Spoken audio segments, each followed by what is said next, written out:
Hello wives, இப்போ நம்ம எங்கே நின்றுருக்கோம் அப்படின்னா கோவை மாவட்டம் அந்த பெருநாய்க்குப்பாளையம் வட்டத்தில் மலை மேல் அமைந்திருக்கின்ற ரங்கநாதருடைய கோயில் ஸ்ரீ அரங்கநாதருடைய திருக்கோயில் தான் இப்போ நின்றுட்டுருக்கோம். பாலமலை அரங்கநாதர் கோயில் வெகு பிரசித்தி பெற்ற கோயில். 250 ஆண்டுகளுக்கு முன்னால் இருந்த ஒரு பழமையான கோயில். வைகுண்ட ஏகாதசி விழா மிக சிறப்பாக இங்கே நடைபெறும். ஜனவரி 10ஆம் தேதி எல்லாருக்கும் கோயிலுக்கு வந்தானா சொர்க்கவாசல் திறப்பு பற்றி நாம் பார்த்துக்கலாம். பெருமாளையும் தரிசித்து போகலாம். மிக சிறப்பான ஒரு மலைப்பகுதி.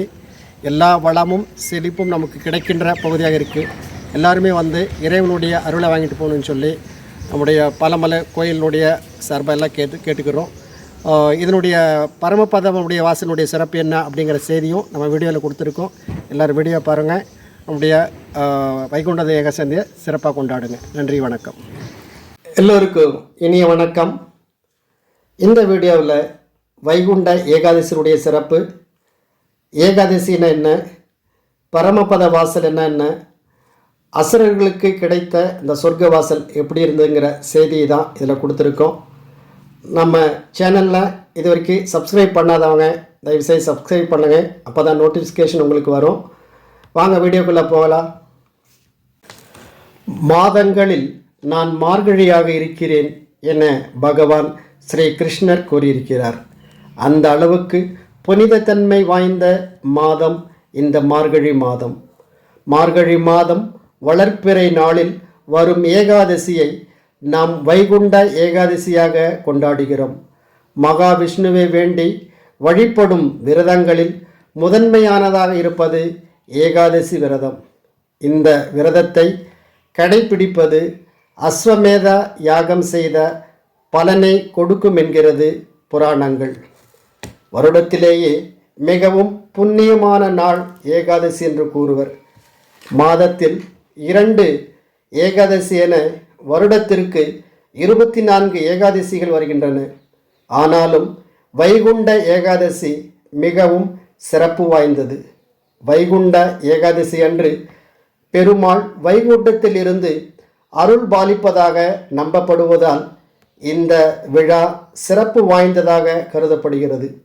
விரதமிருந்து இரவு முழுவதும் கண் விழித்து அதிகாலையில் இறைவனை தரிசித்தால் உலகின் எல்லா நன்மைகளையும் பெறலாம் என்பதுதான் ஐதீகம். ஏகாதசி என்றால் என்ன? கிருத யுகத்தில் முரண் என்ற அசுரன் ஒருவன் வாழ்ந்து வந்தான். அவன் சிவன், விஷ்ணு, பிரம்மன் என்று எல்லா தேவர்களிடமிருந்து அதிக வரங்களை பெற்று அதிக பலசாலியாக இருந்தான். அதனால் எல்லா தேவர்களையும் முனிவர்களையும் துன்புறுத்தி வந்தான். தேவர்களும் முனிவர்களும் சிவபெருமானிடம் சென்று முறையிட்டனர். ஆனால் சிவபெருமானோ இவனை அழிக்க விஷ்ணுவால் மட்டுமே முடியும் என்று சொல்ல, இவர்கள் அனைவரும் மகா விஷ்ணுவிடம் சென்று அரக்கன் செய்யும் கொடுமைகளை எடுத்து சொன்னார்கள். உடனே கோபப்பட்ட விஷ்ணு பெருமான் முரனை வதம் செய்ய கிளம்பிவிட்டார்.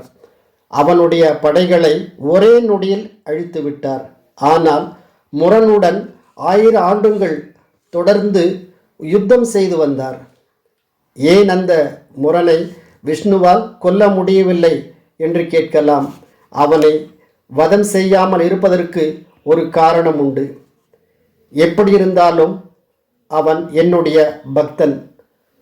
அவன் திருந்துவதற்கு ஒரு வாய்ப்பு கொடுத்திருந்தார். ஆனால் அந்த அரக்கன் அதை உணரவில்லை.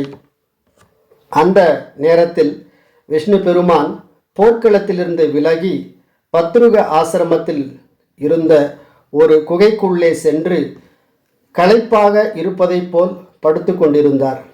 இதை புரியாமல் தனக்கு வரம் கொடுத்த கடவுள் என்று பார்க்காமல் விஷ்ணுவை கொல்ல அந்த குகைக்குள்ளே சென்று போர் செய்யும் முறைகளையும் தர்மங்களையும் மீறி விஷ்ணு பகவான் பயந்து ஒளிந்து கொண்டிருப்பார் என்று நினைத்து விஷ்ணுவை கொல்ல வாளை எடுத்து ஓங்கினான்.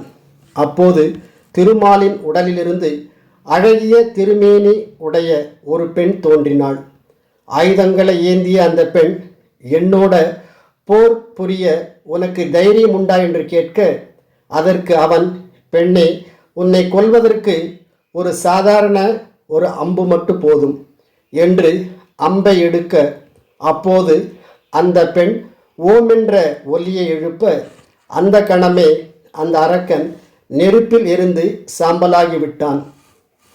அப்போது குழந்தை போல் உறங்கிக் கொண்டிருந்த விஷ்ணு தன்னுடைய திருமேனிலிருந்து தோன்றிய சக்தியை பாராட்டி அவளுக்கு ஏகாதசி என்று பெயர் சூட்டினார். ஏகாதசியே, நீ தோன்றிய இந்த நாளில் யார் உண்மையாக விரதம் இருந்து என்னை வழிபடுகிறார்களோ அவர்களுக்கு சகல செல்வங்களையும் அருள்வதுடன் முடிவில் வைகுண்ட பதவியும் கொடுப்பேன் என்று கூறினார். மார்கழி மாதம் தேய்பிறையில் தோன்றிய ஏகாதசி உற்பத்தி ஏகாதசி ஆகும். மார்கழி மாதம் வளர்ப்பிறையில் தோன்றிய ஏகாதசி வைகுண்ட ஏகாதசி ஆகும். ஆகவே மோட்ச ஏகாதசி என்றும் கூறுவர்.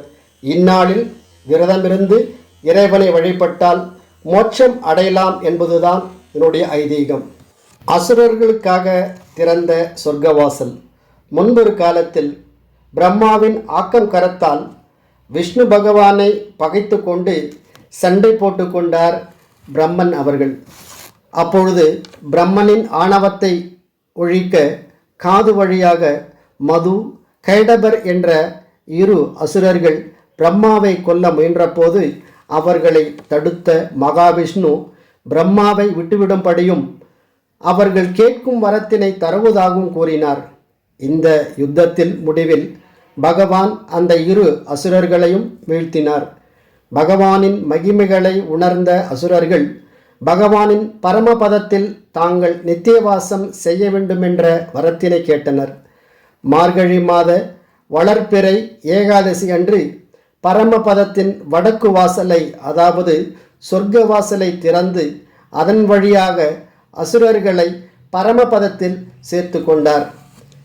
நிச்சயம் பகவானே தங்களை ஆலயங்களில் விக்கிர வடிவ பிரதிஷ்டை செய்து மார்கழி மாதம் வளர்ப்பிறை ஏகாதசி அன்று தாங்கள் எங்களுக்கு செய்த அனுகிரகத்தை ஓர் உற்சவமாக கடைபிடிக்க வேண்டும். அன்று ஆலயத்தின் சொர்க்கவாசல் வழியாக எழுந்தருளும் தங்களை தரிசிப்பவர்களும் தங்களுடன் சொர்க்கவாசல் வழியாக வெளியே வருபவர்களும் மோட்சமடைய வேண்டும் என்று வரம் கேட்டனர்.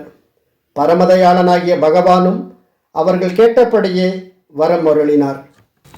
பரமபத வாசல் என்று சொல்கிறார்களே, அதனுடைய சிறப்பு என்ன? பகவானின் 108 திவ்ய தேசங்களில் முதல் திவ்ய தேசமான ஸ்ரீரங்க கோவிலைத்தான் பூலோகத்தின் வைகுண்டம் என்று சொல்லுவார்கள்.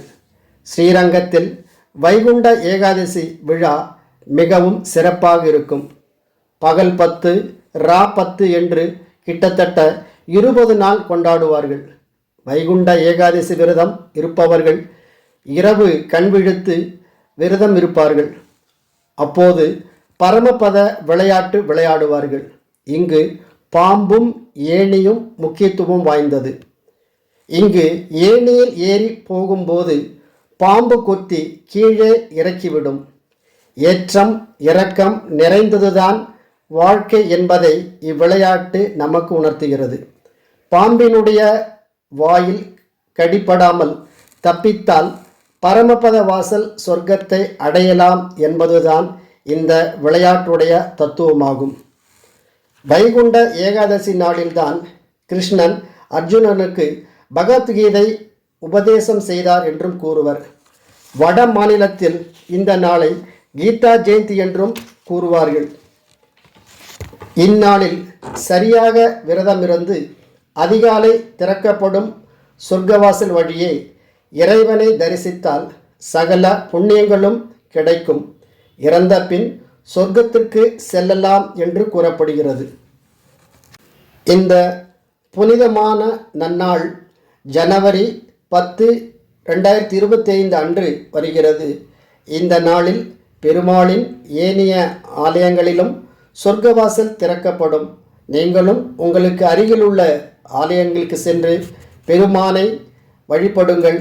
உங்களுக்கு சகல நன்மைகளும் கிடைக்கும் என்று கூறி எல்லோருக்கும் வைகுண்ட ஏகாதசியினுடைய இந்த சிறப்பை உணர்ந்தவர்களுக்கு நன்றி கூறி விடைபெறுகிறேன். நன்றி, வணக்கம்.